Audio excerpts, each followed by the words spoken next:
The Southern California sun blazed mercilessly over the artificial lake behind Saddleback Church in Lake Forest, its rays dancing on the water's surface like scattered diamonds. Rick Warren stood waist-deep in the chlorinated baptismal pool, his breath coming in labored gasps that he tried desperately to disguise. The water, meant to be refreshing on this scorching August day in 2010, felt like a weight pressing against his chest, making each movement a monumental effort. At 330 pounds, every step through the water felt like wading through concrete, and the black pastoral robe floating around him did little to hide the exhaustion written across his flushed face. "I baptize you in the name of the Father, the Son, and the Holy Spirit," Rick proclaimed, his voice strong despite the trembling in his arms as he lifted yet another new believer from the water. The crowd of nearly 800 people erupted in applause, their joy palpable in the warm afternoon air. This was supposed to be one of the most triumphant days of his ministry, a celebration of spiritual transformation that would be remembered for years. Instead, as Rick helped the newly baptized woman steady herself, he felt his knees buckle slightly, a sharp reminder of the diabetes medication he'd forgotten to take that morning, along with the blood pressure pills that barely kept his hypertension in check. The line of people waiting to be baptized stretched endlessly before him, each face beaming with anticipation and faith. Rick forced a smile, wiping the sweat from his brow and attributing it to the heat rather than the exertion that was slowly killing him. His assistant pastor, Tom, waded over with concern etched on his face. "Pastor Rick, we can take a break if you need," Tom whispered, placing a supportive hand on Rick's shoulder. The touch was meant to be comforting, but it only emphasized how heavily Rick was leaning to one side, favoring his right knee that screamed with every movement. No, I'm fine," Rick insisted, though the words tasted like lies in his mouth.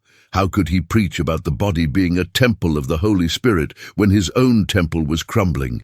The irony wasn't lost on him as he reached for the next person in line, a young man whose athletic build and energetic demeanor stood in stark contrast to Rick's own struggling form. As Rick placed his hands on the young man's back, preparing to lower him into the water, a sudden dizzy spell forced him to grip the edge of the pool. The concrete edge bit into his palm, grounding him in the moment as black spots danced at the edges of his vision. "Pastor, are you okay?" the young man asked, his excitement replaced with genuine worry. Rick nodded, swallowing hard against the nausea rising in his throat.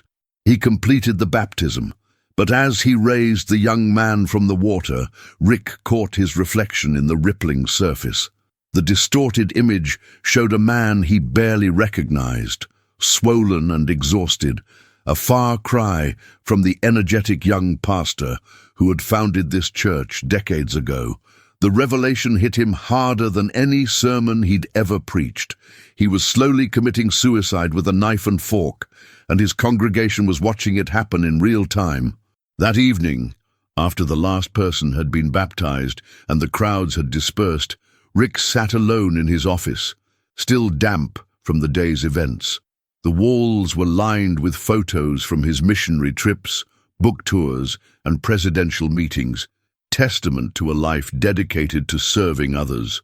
Yet he couldn't shake the image of himself struggling in that pool, couldn't forget the concerned looks from his congregation members who whispered among themselves when they thought he wasn't looking.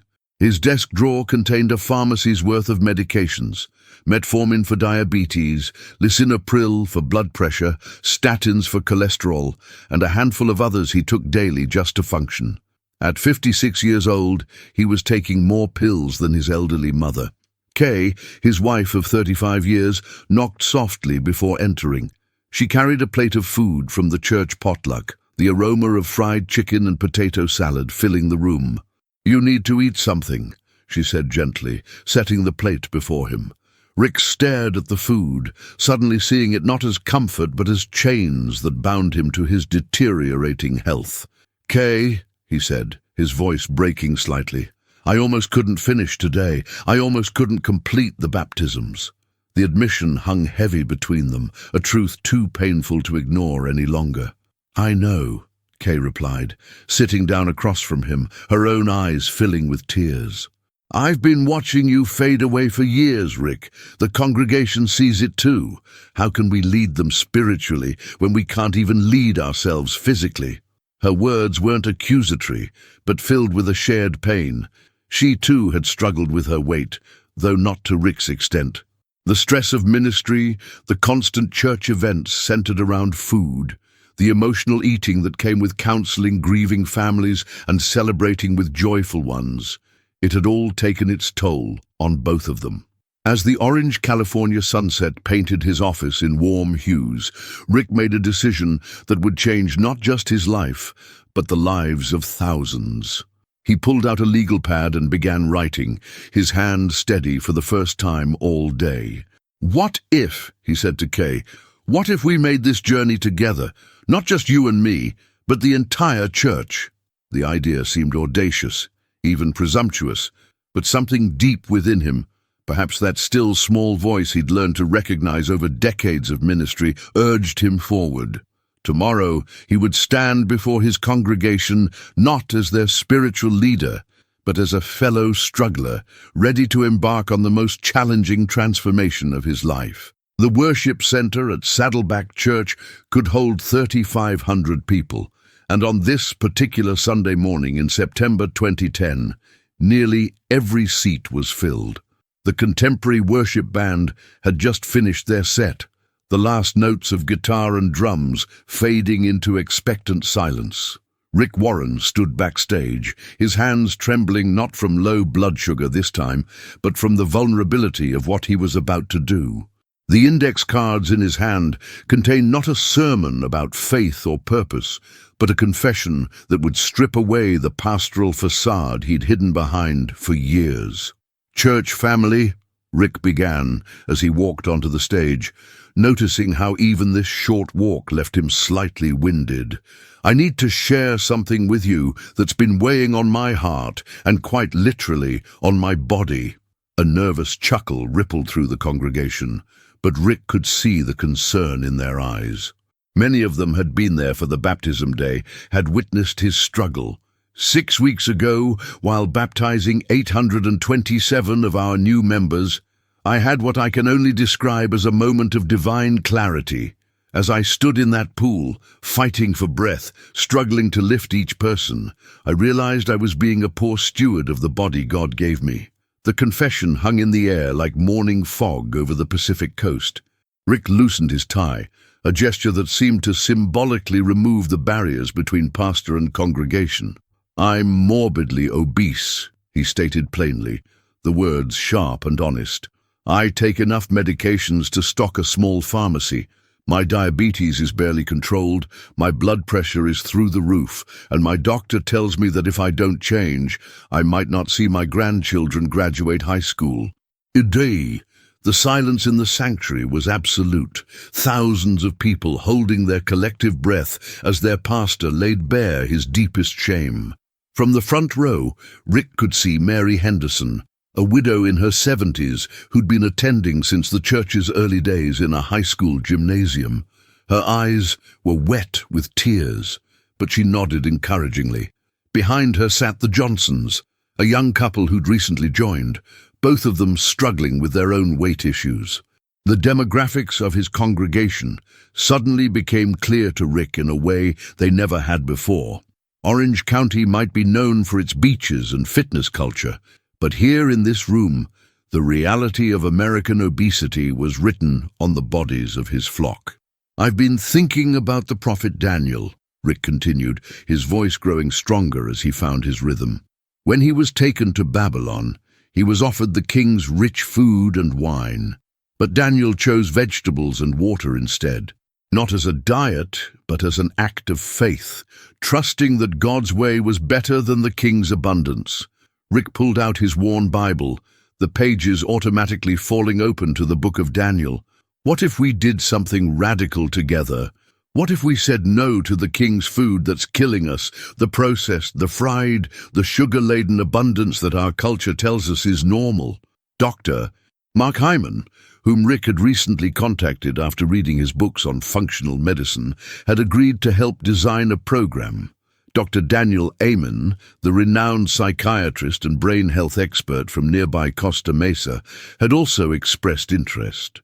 These weren't faith healers or miracle workers, but medical professionals who understood the intersection of physical and spiritual health. Rick had spent weeks on conference calls, poring over research, understanding how the standard American diet was quite literally killing his congregation.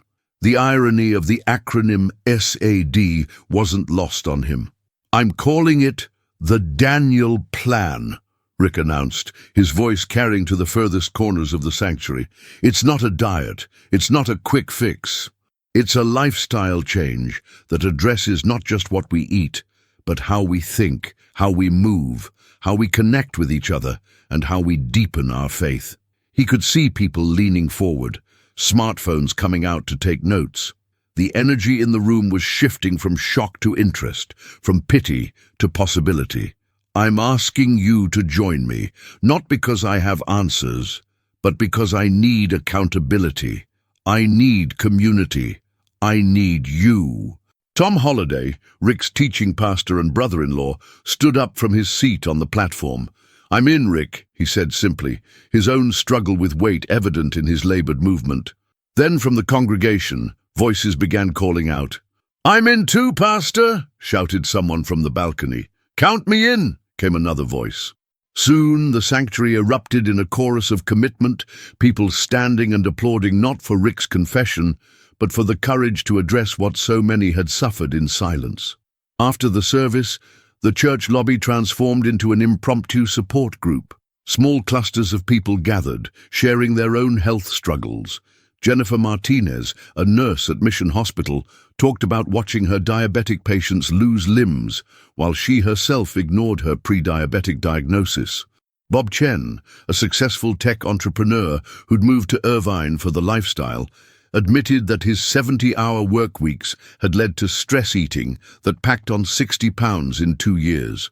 The stories poured out like water from a broken dam, years of shame and struggle, finally finding voice in the safety of shared vulnerability. Rick stood among them, no longer elevated on a platform, but shoulder to shoulder with his congregation.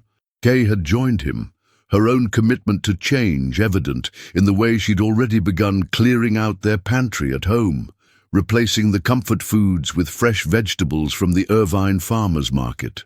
"We're going to need small groups," she suggested, her organizational mind already working.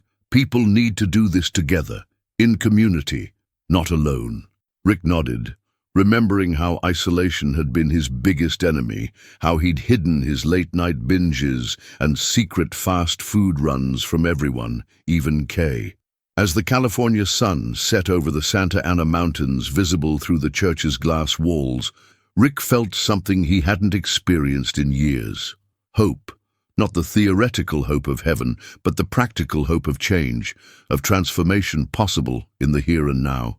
The Daniel Plan would officially launch in January, giving them time to prepare, to bring in experts, to create materials.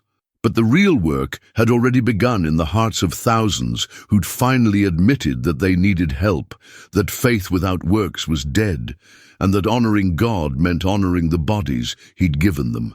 The January rain fell steadily on the Saddleback campus, unusual for Southern California, but somehow fitting for the new beginning that was taking place inside.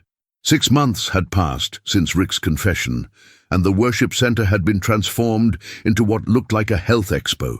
Booths lined the walls with information about nutrition, exercise, and mental health.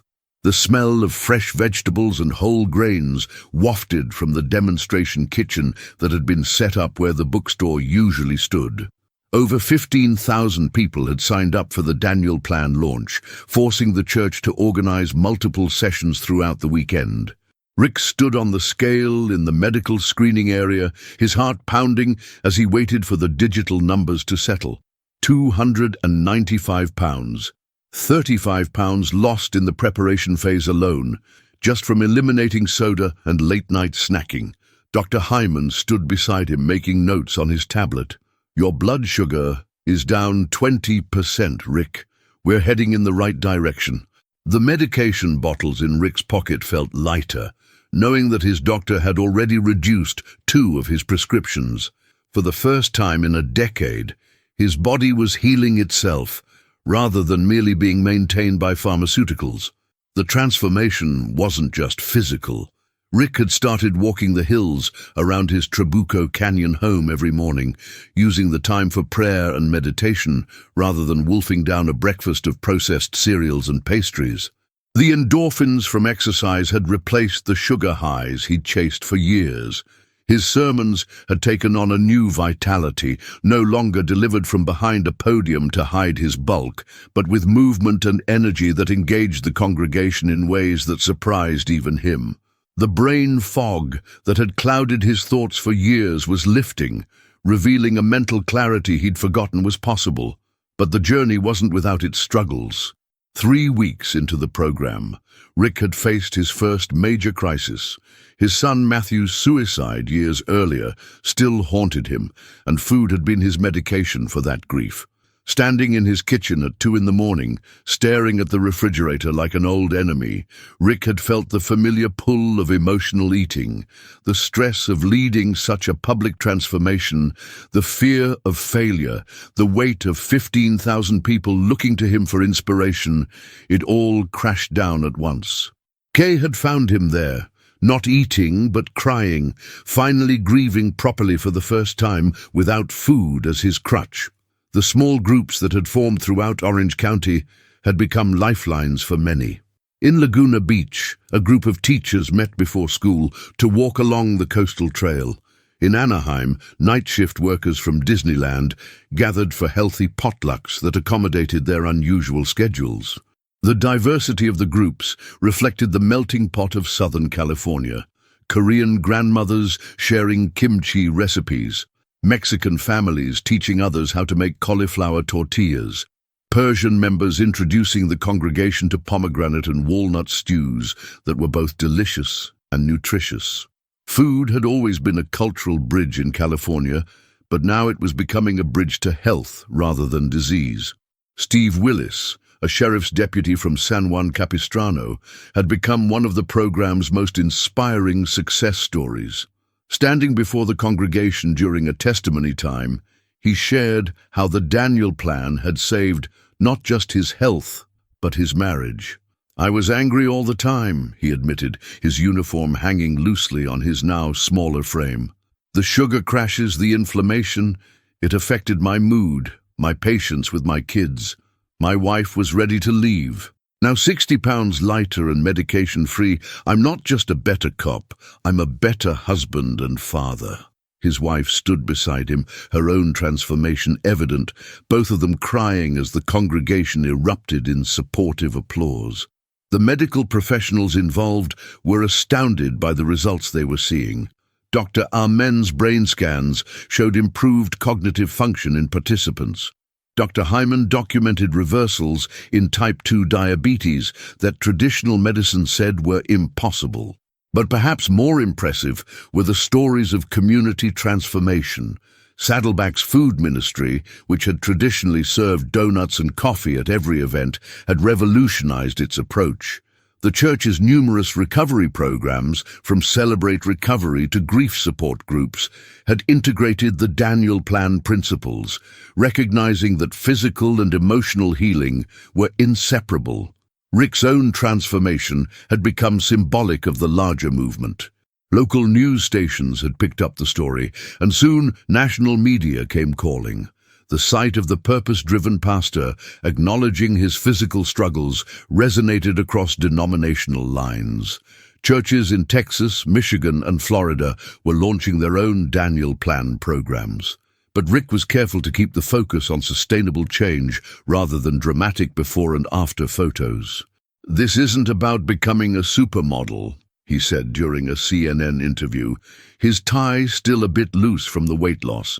"It's about being healthy enough to fulfill God's purpose for your life." The accountability partnerships that formed were perhaps the most powerful element of the program. Rick had partnered with 3 other men from the church, including a former NFL player who'd struggled with weight gain after retirement and a CEO who'd nearly died from a heart attack at 45. They met every Tuesday morning at a gym in Mission Viejo, not just to exercise, but to share their struggles and victories. The vulnerability required to admit to eating an entire pizza in a moment of weakness was matched only by the grace offered in response.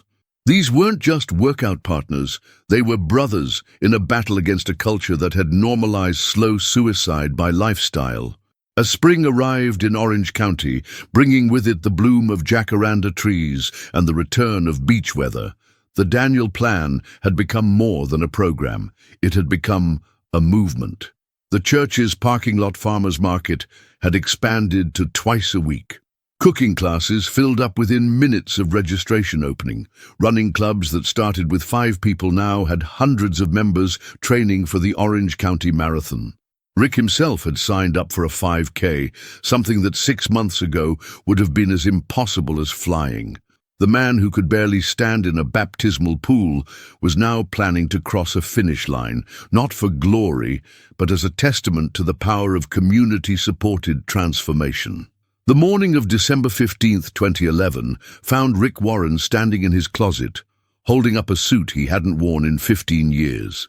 The Italian wool fabric slipped easily over his shoulders, the pants buttoning without struggle. 120 pounds lost in less than 2 years. But the number on the scale was the least important transformation that had occurred. As he adjusted his tie in the mirror, Rick saw not just a thinner man, but a renewed one. The dark circles under his eyes had vanished, replaced by a vitality that made him look younger than he had in decades. His medicine cabinet, once crammed with prescription bottles, now held only vitamins and supplements.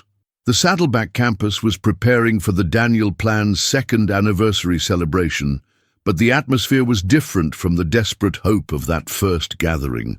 The testimonies that would be shared today weren't theoretical possibilities, but lived realities. Over 30,000 people had now participated in the program across multiple campuses and online platforms, with a collective weight loss of over £250,000. But Rick knew the real victory wasn't measured in pounds, but in lives reclaimed, marriages saved and purposes rediscovered. Dr. Mehmet Oz had flown in from New York to document the phenomenon for his show, bringing with him a team of medical experts who wanted to study what many were calling the most successful faith-based health initiative in American history. As Rick walked through the campus, he pointed out the changes that had become so normalized they were easy to miss. The church cafe now served quinoa bowls and fresh smoothies instead of pastries and sugary coffee drinks. The bookstore had an entire section dedicated to healthy cookbooks and fitness equipment.